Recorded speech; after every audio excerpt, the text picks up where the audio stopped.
Assalamu alaikum bandiraɓe hettiyankoɓe yeɓiyankoɓe ayaw Pindi TV bisimilla mone roɓɓindu jaydeli moɗon weltare min dañe huccidey mon oɗo subaka alhamisa hande ko wiɗon tan yo Allah waɗanen jaam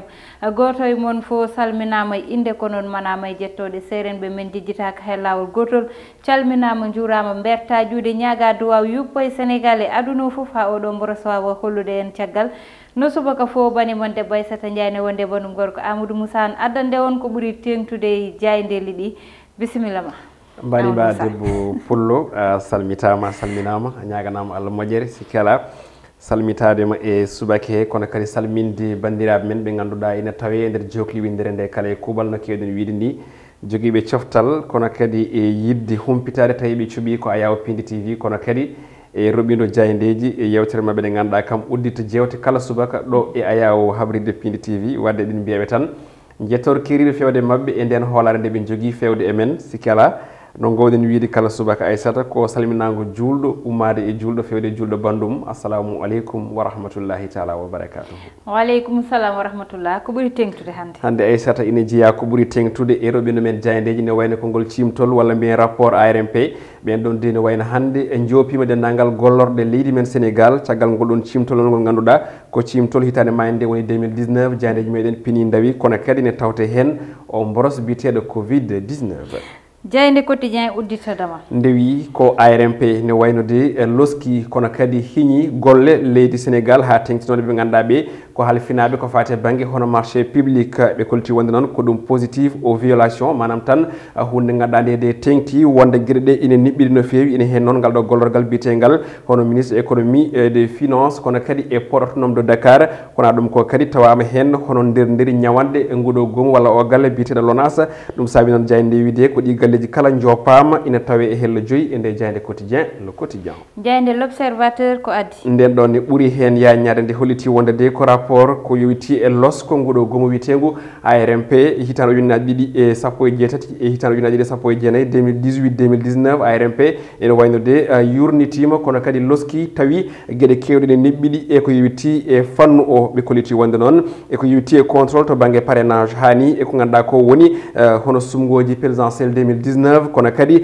ɓe garti ha joni eko wiyete AGEROUTE hani e ɗi million ngaji milliard uji nogas e koppareje CFA ɗe ganduɗa nannama e oɗo galle walla ngal ɗo gollal biyetegal hono BRT woni tan bus rapide transit ɓe kolliti wonde noon ɗin ɗon 20 milliard de ha ɗo andaka to rewi kono kadi ɓe garti e dépense mo ganduɗa waɗama tigui pewnirgol galle toon to jagorgal tammingal gueɗe e nder leydi Sénégal ɗum ɗo noon ko 4 million ngaji nayyi kono kadi ɓe garti e jagorɗo tambide gueɗe cukago hani e ko nandi hen gueɗe kewɗe ɓe kollitide wonde ina kay niɓɓiɗi hen ha toon to port autonome de Dakar ko tolni e 200 million e koppareje CFA yaka ha ɗo kalaten jayde libération nden ne arti e on ɗon rapport ARMP audit 2018-2019 ɓe kolliti wonde de ko niɓɓere mawde yiya hen ɓe garti e toon to galle poste ɓe kolliti wonde de 946 million e koppareje CFA nana yaadi e men Ali Bali andaka to rewi kono kadi AGEROUTE e toon to APIX foof de ɗen gueɗe ne tawe toon jagoɗo tambiɗo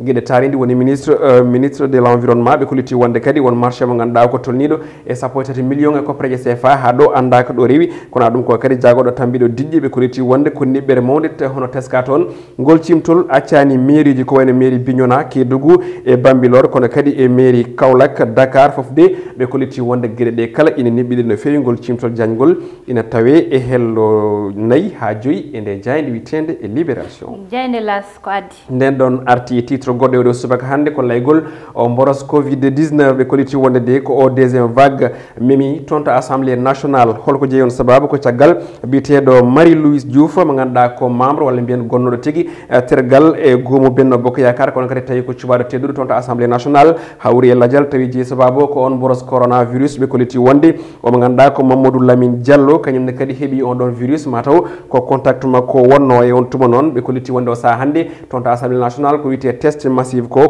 kay jopa toon beele dendagal kamɓe hono suɓaɓe kala eɓe testé ƴeewe soɓe dabaki on ɗon boros ko ɗum jeeyi sababu noon faya koye wiklo tawi noon ko yimɓe nogas tan sarɗiyankoɓe kañumen jogor tawtorede on ɗon débat to banggue marathon budgétaire jeyde enquête nden ɗon ari e fannu goɗɗo koko yewti e ha joni gasu walla mbiyano golle pétrole kam e gaz ɗo e leydi men Sénégal ɓe kolliti wonde de ha oɗo saaha mo kalaten ko hakkillaji dariɗi e jiiɓiɗi woni ko yiya e fannu jeeyi sababu noon ko biteɗo hono walla mbiyen ngal ɗo goɗorgal bitegal hono Johnny West ganduɗa kam woni fondateur oɗo nguɗo gomo witego Open Noël o holliti wonde de rapport mabɓe moɓe mbaɗi publié ene kay adda hakkillaji guddiɗi wonande pétrole kam e gaz leydi men Sénégal so wiide makko de ene wayno ɗama o de hewani no fewi saabu gueɗe kewɗe ko fatno ko ɗeɓi yarude caggal no fewi ha tengti e kaɗo gonka gonaka ne wayno gustugol hono prix barigal pétrole kono kadi e gaz e ko nandi hen kono ɗum koko fada e toon to offshore ɓe kolliti wonde de wawa yonde hani ko ene jogo hono faggudu leydi men Sénégal ngol cimtol hande woni ko uddi hakkillaji tambiɓe faggudu leydi ndi jeyni gendiri le soleil nden ɗon ari koye fannu goɗɗo ko anda kay ina woodi ene heeɓe kala hitande ko guerte ɓe kolliti wonde ko campagne jeegude ko yewti e fanno hani e sibade gueɗe ɗe wonta nebam ɓe kolliti wonde ko hoorejo Macky Sall o saha hande de ne wayno arti kadi ha joni e wiide jagoɗo tambide gueɗe jeeygu o yo ɓuur tekkinde hono cogguji ɗi ganduɗa ɗi ko ummotoɓe caggal leydi walla egginoɓe ɗo ɗen guerte nawa ɗum caggal leydi ha ɓeɗo sattude beele nguɗon oɗo galle mo ganduɗa ko Sonacos ina wawa wurde no hannirta ni e fannu o beele nebam ina kay heeɓo e leydi Sénégal ɗin konguɗi jaaji ina tawe hello tati ko ene jeeyi konguɗi ɗi o suuti hanki toon to galle lamorgo ngo e saaha bato conseil des ministres yayde coftal balli stade uddata damal hono no kala subaka Aissata Ligue des champions ene wayno ko ñalawma battidiɗo ko wiyete dernière journée wonno ko hanki alarba hollitama wonde de équipe aji nayyi kiddinoɗi tigui gam mbaɗa complété manam timmitina on ɗon 8e de finale mo sappo e jeegom kippu Real kañumne Atlético Madrid Atlanta Bergame e Borussia Mönchengladbach kamɓe kala ɓe jewti e ngal dawal ɓe goni sappo e jeegom équipe Benzema ɓe kolliti wonde kañum de dandi hono mo ganduɗa ko Zidane e catastrophe kono de Italie walla Inter mbiyen kañum kam addadani on ɗon catastrophe Atlanta Bergame fooli kono kadi bonniɗɗama o Ajax Amsterdam ɗum ko hanki wonno tirage au sort noon e 8e de finale on ɗon faɗa ko ñande sappo e nayyi lewru décembre nduɗo ndu gonɗen kono aɗo ɓe garti e match hanki ko match mantiniɗo mbo Neymar waɗi ɓe kolliti wonde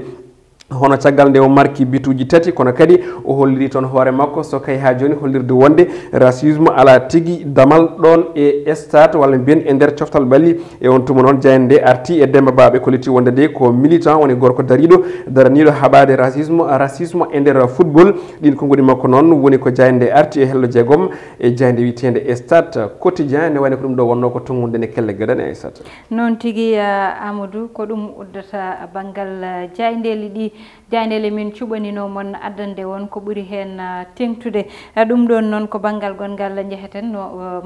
paaɗen no subaka foof alhamis jeheten ko banggal caggal leydi gadda kala ko ganduɗa ɓuuri tengtude toon hande to diwan mo Mali yete woni hoddiɓe meɗen jeheten ɗon noon ine anda yete caggal nde ganduɗa coup d'état waɗanoma toon ha gardinoɗo leydi o jippina ko militaire uji joɗino toon kamɓe dadiɓe noon e garduwol colonel Diaw oɗo saaha noon ɓe darnino guumu ganduɗa ko mawgu walla mbiyen yette conseil moɓe national de transition ɓe darnino ɗum ene dañno noon ko tolni 120 membre ɗum ko 5 lewru décembre oɗo darna ɓoyani kono noon Amadou darnede wasde ɗum ɓoyde fo wonɓe ganduɗa yette jalti hen kadi walla mbiyen mbaɗi démission ɓeɗon noon ƴewtidi tan ko darde dadiɓe e nder nguɗon goomu koko heewi ha halluji moɓe kamɓe mataw ine koko famɗina walla darde moɓe doole moɓe koko famɗina toon ha saabi noɓe natirnoni ko noon ɓe jaltiri ko noon tigui no mbiɗani ene wayno dottude ngol konngol ko postoji ɗi ganduɗa ɗi ɓurɗora ɓeddi to banggue windere nde mo neɗɗo suuɓa caggal muɗum balɗiɗe baltere tawi yalti on ɗon poste no mbiɗani ko conseil national de transition ɗum ko toon to leydi Mali goomu ganduɗa ngu kañum tigui lomtoto hono assemblée nationale eɗen gandi ñande sappo e yetete lewru août ɓennuɗo ndu omo ganduɗa ko IBK Ibrahima Boubacar Keita o waɗa ko wiyete coup d'état ardino noon ɗinon coup d'état ji ene hen omo ganduɗa ko colonel Malick Diaw ene hen omo ganduɗa ko Assimi Goïta mo ganduɗa kam hande woni cukko hoorejo leydi kono ɗum ko noon ɓe darnino no mbiɗani ko tolni e 120 membre e nder on ɗon galle CNT mo ganduɗa ene jogorɗowde leydi ndi ha ɓe naata e sumgoji eko fay arde tawi laamu ngu ene rutini tinne juuɗe civil en ko ñande 2 décembre noon ɗen noon terɗe hono temedere nogasi goo darna kono de balɗe ɗiɗi balɗe tati aysata no mbiɗani yimɓe hewɓe puɗɗima wadde buude manam puɗɗima hono hofde juuɗe ngal gollal won hen koko jalti carrément mbi mbawa gollodirde e ɓe ɓe ganduɗa ɓe kañumen goni hono militaire ɗi woni koninkoɓeɓe kono kadi heddiɓeɓe koko jowi golle mumen ko wayno hen omo ganduɗa ko imam Oumarou Diarra mo ganduɗa ko tergal e mouvement M5 woni mouvement mo ganduɗa ene jeeya e dariɗo ha pilñitte mbaɗi toon to leydi Mali ha itti omo ganduɗa ko IBK Ibrahima Boubacar Keita te ɗum noon hande wayno ne addi ngano mum no fewi ne addi namde mawɗe toon to leydi Mali saabu wiide nguɗogo mo ganduɗa ngu darinoma ouvertement wi wonde ina gollodira e ɓe ɓe ganduɗa ɓe ko ardinoɓe on ɗon coup d'état so duttimi kadi hande jeeyi ha dañi hoto jodorde e toon to CNT balɗe ɗiɗi balɗe tati aussi kolliti wonde jowi golle mumen sababude wasde famde gardigu ɓe ɓe ganduɗa ko hono kono ngu ɓe kolliti wonde hanki e jayne nde nanɗen ɓe kolliti wonde ko hunde ganduɗa nde eɓe manki famde nomination ngaji saabu elle mbiya concertation ala woni yewtidde ha famodira par ce que ene wawi taw militaire ɗi koko mbaɗi ɓe menacé ɓe ganduɗa ko yoga e terɗe mbiya ko gaare mbaɗe siégé alay saago donc noon ɗum woni ko jeeyi sababu hande ɓe guitta juuɗe mabɓe on ɗon galle te ɗum eɗen gandi nawta yesso leydi ndi ganduɗa ndi ene woni e crise politique nawrata yesso leydi Amadou sakannone leydi ganduɗa ko leydi